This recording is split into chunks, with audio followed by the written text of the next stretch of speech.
tubaha ikaze abanywanyi bacu bakunzi bacu mudukurikirana mu mpande zine z'isi. Ikaze muri kino kiganiro c'amakuru aho tubashikiriza amakuru ariko aravugwa mu mpande zine z'isi muri kano kanya. Kaze muri ano makuru.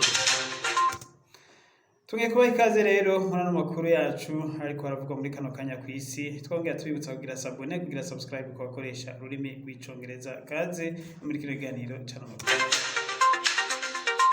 Amakuru uno munsi rero tugiye kuyahera muri Amerika, aho ku munsi w'ejo Perezida Biden, perezida wa Amerika, yaramaze ashikiriza ijambo abamenyesha amakuru bari bitavye mu kiganiro yari yateguye muri White House. Rero bikaba vyaragaragaye ko perezida wa Amerika, perezida Biden, muri iyi minsi afise ikibazo cane gose gikomeye co mutwe, niba ari ugusaza cane gose, aho asigaye avuga ibintu bitajanye n'ivyo umuntu muzima aba yotegura kuvuga. Nko ku munsi w'ejo rero yaravuze ijambo ariko aravuga ibijanye n'Uburusiya, maze avuga ibintu bitari vyo, avuga amajambo atari yo mu Congereza, maze ubwiwe aca aranduka aratwenga. Ibi rero bikaba biriko biracanacana hirya no hino mu binyamakuru. Ku munsi w'ejo nyene kandi ariko aravuga ivy'intambara igihugu ca Amerika cagwanye hirya no hino kw'isi, naho nyene yaradutse avuga ibiharuro bitabaho, aho yaragira avuge ngo mu 1998 maze ayaduka avuga ngo ibintu bita ibiharuro, ngira ngo n'umwana wo mu wa mbere atoshobora kuvuga ibiharuro bitajanye, maze abari ngaho abamenyesha amakuru barumigwa. Ivyo rero biriko birakwiragira hirya no hino mu binyamakuru muri Amerika, aho bibaza ubushobozi bw'umuperezida wa Amerika, niba koko iyi manda ariko aratwara ashobora kuyimara, kubera bigaragara ko asigaye afise ukwibagira cane gose kubera imyaka, ngira ngo kubera n'imyaka isa n'imujanye. Twibutse ko umuperezida wa Amerika, perezida Joe Biden, ari mu myaka 80 ubu, akaba rero akuze cane, akaba yaragiye muri politiki ariko agifise imyaka mikeya cane gose, aho yabaye umusenateri agifise imyaka 30, aho yavuga ko agiye muri politiki akiri mutoya ngo kugira ngo abari abasaza ngo babise abakiri bato muri politiki. Ariko rero bikaboneka ko amaze kwishika mu politiki nawe yemeye kwisaziramwo aho kuyivamwo. Wewe yinjiye muri politiki agwanya abasaza, avuga ngo abasaza nibo babise bakiri bato, ariko biraboneka ko imvugo itabaye ingiro. Ageze muri politiki ivyo yari yaravuze ko agiye kurwanya arivyo nawe ubwiwe yabandanije agakora.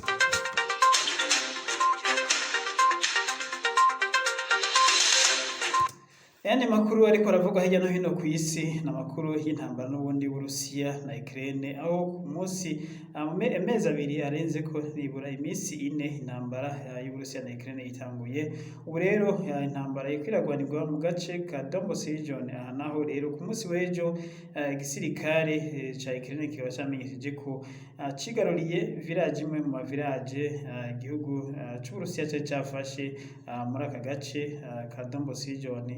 Ariko twibutse ko muri kano gace ka Donbas region iyo Uburusiya bugenzura 100% ari intara ya Mariupol, ariko mu tundi duce dusigaye haracari intambara.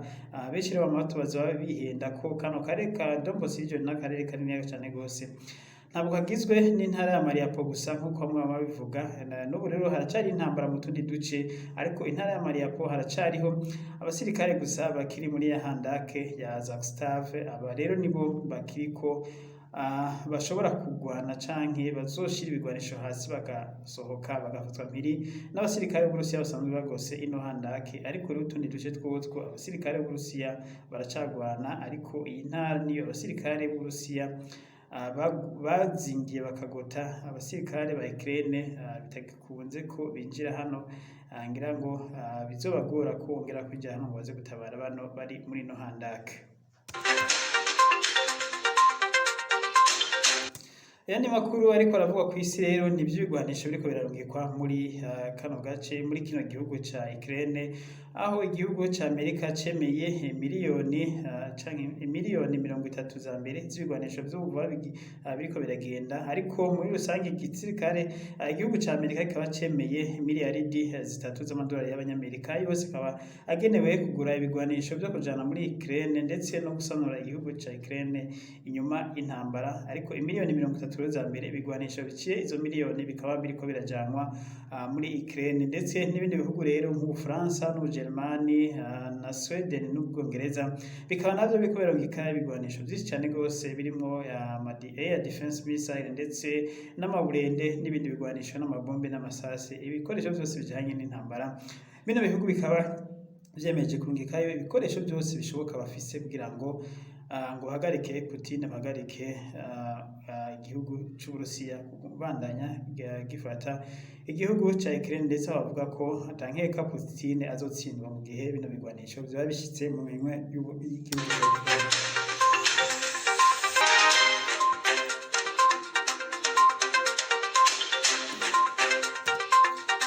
Nubwo biri uko rero, naho ubwo bino bihugu bimenyesha ko kujanirwa ibijanye ibigwanisho muri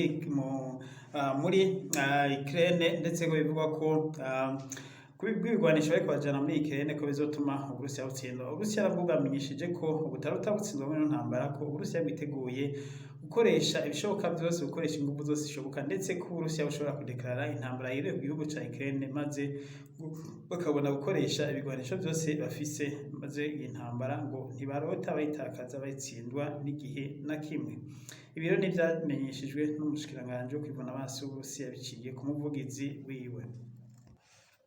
Intambara rero n'ubu ikaba yabandanije nyene muri kano gace ka Donbas region, aho abasirikare ba Ukraine bariko baragerageza kubohoza n'ubundi gutundi duce abasirikare b'Uburusiya basanzwe bagenzura, ariko ntivyoroshe kuko abasirikare b'Uburusiya nabo bongereje inguvu, ndetse n'abasirikare ba Ukraine bikaba biboneka ko bongereje inguvu kuko hari ibigwanisho bimwe bimaze kubashikira vyavuye muri Amerika. Ubu rero intambara zirakomeye muri kano gace ka Donbas region, ariko igice ca Mariupol coco kiracagoswe n'ubu incuro 100% n'abasirikare b'Uburusiya.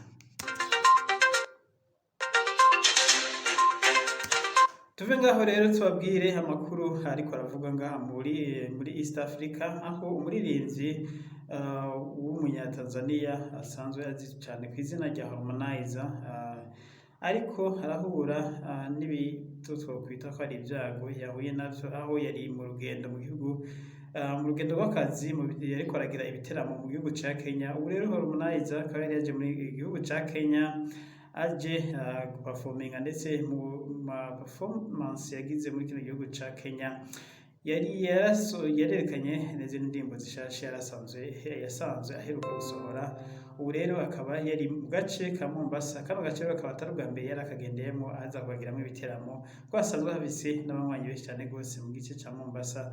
Ubu ndetse mu gice ca Mombasa akaba ariho n'umugore wiwe yari asanzwe aba. Umudamu wa Harmonize asanzwe aba mu gihugu ca Kenya, akaba aba muri kino gice ca Mombasa, mu gace bikunze kwita mu Coast region. Aha rero niho umudamu wiwe asanzwe aba.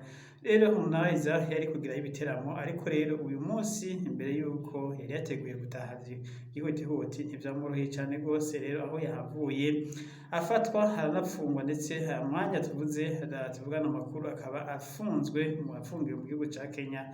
Icamufunze rero akaba ari amakontra atubahirije, amakontra bivugwa ko y'amakampuni canke amashirahamwe ashika 3 yari yamuhaye amahera ya avance, ariko ateganya kwisubira inyuma mu mpisho atagiye gukora ibiteramo. Aya makampuni vy'amasezerano yari yagiranye n'aya makampuni, ndetse akaba Harmonize wewe na management yiwe bavuga ko aya makampuni atubahirije ivyo bari bavuganye, ariko aya makampuni nayo muri Kenya bakavuga ko yari yubahirije ivyo bari bavuganye, ndetse akavuga ko n'amahera Harmonize aza yaramaze kuyafata. Ikampuni ikamwagiriza ibihumbi 300 vy'amashiringi y'amanyakenya, ayo no kuvuga amafaranga ashika ku bihumbi 3 vy'amadolari y'abanyamerika. Indi kampuni ikabivuga ko yari imaze kumuha ibihumbi 150, nayo no kuvuga ko 1500 y'amadolari y'abanyamerika.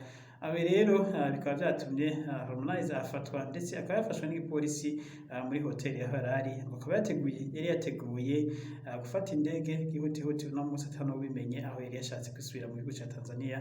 Ariko rero hakaba hadutse akajagari mu kumufata, aho yakubise comedian asanzwe azi cane gose ku izina rya Eric Omondi muri Kenya, akaba yanamukomerekeje ku munwa. Ibi rero bikaba vyongereje uburakari bw'urubanza canke ubukare bw'urubanza, aho ashobora kuba arahamaze imisi mu gihe batokumvikana n'ubu comedian wo muri Kenya avuga ko yakubiswe n'ababoxer biwe, ndetse akaba yaswe na telefone yiwe, aho yariko aragerageza ngo kumubwira ko atagomba kugenda mu gihugu ca Tanzania atabanje gukora ibi biteramo yari yasanzwe ayifise, ndetse biboneka ko uwari hagati y'aya masosiyete canke amakampuni yari yamuhaye iyi kontra ari Eric Omondi, akaba ari nawe aya masosiyete yari yacishijeko amahera mu kuriha Harmonize rero akaba yavuze ko na Eric Omondi ko ngo yashatse kumugirako ibintu vy'ubuswa, rero ari naco gituma ababogisa biwe baba bamukubise mu gihe yariko aragerageza kumvisha ko Harmonize atagomba kugenda. Eric Omondi akaba yatangaje ko ndetse ngo n'indege yari yamuzanye muri Kenya ariwe yari yayirishe, ngo niwe yagomba kumusubiza inyuma, niwe yagomba kuyiriha. Rero Eric Omondi ngo yatangajwe nuko Harmonize yari yaciye ku ruhande akirihira indege, akaba agomba gusubira muri Tanzania atakoze ivyo biteramo bibiri. Bivuga ko vyose hamwe yaramaze kwakira amafaranga ashika ku bihumbi 450 vy'amashiringi y'amanyakenya, bisigura ko aya mahera ari hafi ibihumbi 4,500 vy'amadolari y'abanyamerika. Harmonize rero mu mwanya turiko turavugana arafunzwe muri Kenya, mu gihe uyu Eric Omondi yagiye kumwitwarira, ndetse atawuzi rero niba urubanza rucibwa kuri uno munsi, kuko ari ku munsi w'Imana. Bikaba bidashoboka rero ko urubanza rwocibwa atari igihe bukumvikana bigaca mu minwe y'igipolisi nyene bakamurekura, ariko urubanza rushobora kuzoba kuba ku munsi w'ejo canke ku munsi wa kabiri, kuko ntaramenya neza ko ku munsi w'ejo muri Kenya hatazoba akaruhuko k'abakozi.